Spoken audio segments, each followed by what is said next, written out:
नमस्कार साथियों, आज हम आपके लिए एमपीटेट वर्ग 3 आवश्यक दस्तावेज, महत्वपूर्ण डॉक्यूमेंट, आपको क्या-क्या डॉक्यूमेंट तैयार रखना है और आपको क्या-क्या डॉक्यूमेंट लगने वाले हैं, डॉक्यूमेंट किस टाइप के होने चाहिए, डॉक्यूमेंट में क्या-क्या अपडेशन होना चाहिए, डॉक्यूमेंट में जानकारी किस टाइप की होना चाहिए, ये सारी जानकारी आज हम आपको इस वीडियो में देने वाले हैं।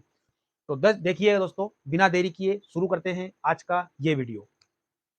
दोस्तों हम बात करने वाले हैं एमपीटेट वर्ग 3 आवश्यक दस्तावेज। आपको क्या-क्या दस्तावेज तैयार रखना है।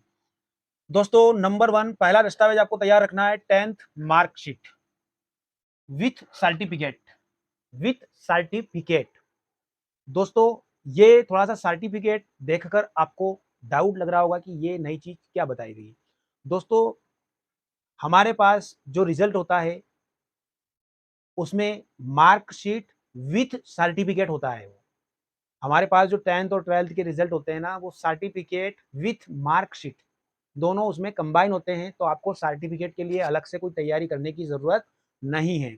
सर्टिफिकेट सन 2000 से पहले वाले स्टूडेंट्स को मिलते थे, उनको सर्टिफिकेट अलग से मिलता था और रिजल्ट अलग से मिलता था। तो आपको सर्टिफिकेट लेने की ज़रूरत नहीं है। ये उन स्टूडेंट्स के लिए हैं जो सन 2000 से पहले के हैं और वे भी अगर एमपी-टेट में अपना अप्लाई कर रहे हैं, तो उन स्टूडेंट्स के लिए डॉक्यूमेंट्स वाला मैटर था।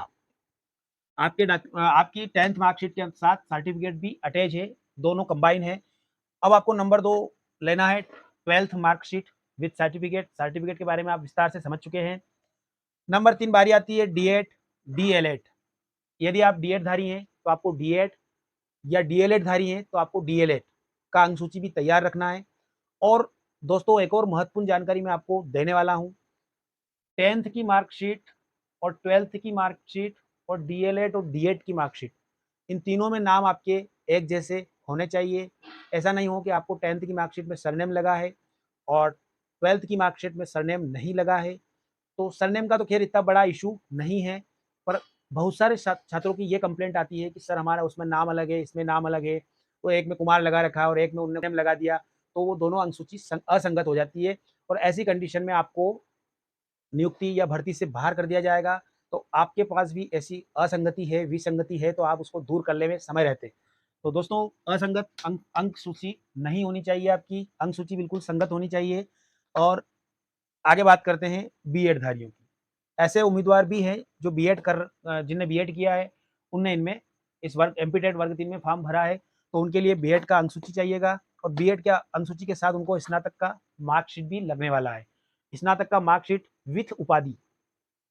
यहाँ देखो आप, ये आपका 10th वाला मैटर, यहाँ पे थोड़ा-सा उसका आंसर आपको मिलने वाला है। जैसे आप स्नातक करते हैं, तो स्नातक में आपको सिर्फ़ मार्कशीट मिलती है और मार्कशीट के साथ जो सर्टिफ़िकेट होता है, जो उपाधि होती है, वो आपको अलग से मिलती है। ऐसा उसमें भी पहले होता था।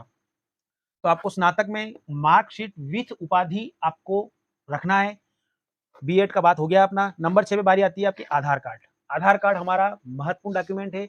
आधार कार्ड में अंक सूची में जैसा नाम है, वैसा ही नाम आपके आधार कार्ड में भी होना चाहिए। आधार कार्ड में कोई भी मिसमैच नहीं हो। आधार कार्ड में अगर मिसमैच है, तो आप उसको अपडेट करवा लेवें। आपके फिंगरप्रिंट भी आधार कार्ड में अपडेट नहीं है, तो अपडेट करवा लेवें। आधार कार्ड अपडेट करवाना बेहद ही आवश्यक है। उसके बाद बात करते हैं आपकी समग्र आईडी। समग्र आईडी एमपी में निवास करने वाले प्रत्येक नागरिक के पास है, तो आप अपनी समग्र आईडी को चेक कर लें, उसमें भी कोई विसंगति नहीं होनी चाहिए। समग्र आईडी में भी कोई विसंगति नहीं होनी चाहिए। समग्र आईडी अदर स्टेट के लिए मान्य नहीं है, पर जो एमपी में के निवासी हैं, उनके लिए बेहद ही इम्पोर्टेंट होने वाली है। जाति प्रमाण पत्र, जाति प्रमाण पत्र आपका डिजिटल वाला चलेगा। यदि आपके पास पुराना अ, पुराना जाति प्रमाण पत्र है, जैसे गुलाबी कलर या पीले कलर का, तो वो इसमें आपका थोड़ा-सा आपकी भर्ती को प्रभावित कर सकता है।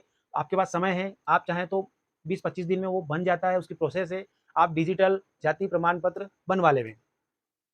उसके बाद बारी आती है ईडब्ल्यूएस प्रमाण पत्र। जो सामान्य वर्ग के उम्मीदवार हैं, जो ईडब्ल्यूएस की श्रेणी में आते हैं, उनको अपना ईडब्ल्यूएस प्रमाण पत्र बनवाना है। बाकी कैंडिडेट्स के लिए ये उपयोगी नहीं है। जाति प्रमाण पत्र भी जो रिजर्व कैटेगरी के उम्मीदवार हैं, उनके लिए ही उपयोगी है। अगली बात होती है अपनी 10 नंबर पे आते हैं रोजगार पंजीयन। आपको रोजगार पंजीयन, ये आपका महत्वपूर्ण दस्तावेज है। आपको अपना रोजगार पंजीयन करवाना है या पुराना कर रखा है, तो उसको अपडेटेड करवाना है। जीवित पंजीयन चाहिए उनको। ऐसा नहीं कि आपने 10 साल पहले पंजीयन करा है और वो पंजीयन वैसा ही पड़ा है। ऐसे पंजीयन से उनको कुछ भी लेना देना नहीं है।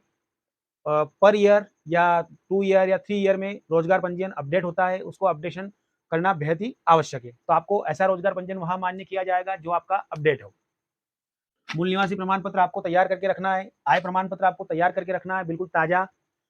ताजा मतलब 1-2 महीने पुराना ही हो। विवाहित होने का प्रमाण पत्र आपको तैयार करके रखना है। ये भी आपका लगेगा क्या विवाहित हैं या नहीं है। विवाहित हैं तो आपकी संतानों की संख्या कितनी है, वो सारी जानकारी उसमें आपको डालनी पड़ेगी। नंबर 14 आपको एमपी टेट वर्ग 3 का जो रिजल्ट है उसको भी डॉक्यूमेंट में लगाना है। बहुत सारे स्टूडेंट्स की कंप्लेन आती है कि सर हमारा एडमिट कार्ड कहीं गुम हो गया है, तो ऐसा नहीं होना चाहिए। आपको अभी समय रहते ही अपना रिजल्ट निकाल लेना है, अपना जो मार्कशीट है वो निकाल लेना है और उसको भी संभाल के डॉक्यूमेंट के साथ रखना है। अगला है, यदि आप अतिथि हैं तो अतिथि शिक्षक का जो अनुभव प्रमाण पत्र है उसके बारे में आपको डिटेल में बताने वाला हूँ। आपने आप आपके अधिकतम 3 वर्ष कार्यरत होने चाहिए और आपके न्यूनतम 200 दिन आपने अतिथि शिक्षक के रूप में कार्य किया हो, ऐसा प्रमाण पत्र आपका वैलिड रहेगा और ये आपका डीओ से प्रमाणित लगेगा। तो अतिथि शिक्षक प्रमाण पत्र यदि आपके पास नहीं है तो आप उसकी भी तैयारी कर लेंगे।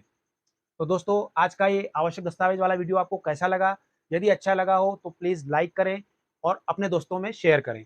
और यदि आप चैनल पे नए हैं तो हमारे चैनल में नीचे दिखाई दे रहे लाल रंग के सब्सक्राइब बटन को क्लिक करें और उस सामने वाले घंटी के बटन को क्लिक करके ऑल पर क्लिक करें, जिससे कि आपको आने वाले समय में एमपी टेट वर्ग 3 से जुड़ी हुई महत्वपूर्ण जानकारियों का नोटिफिकेशन सबसे पहले आप तक पहुंचे।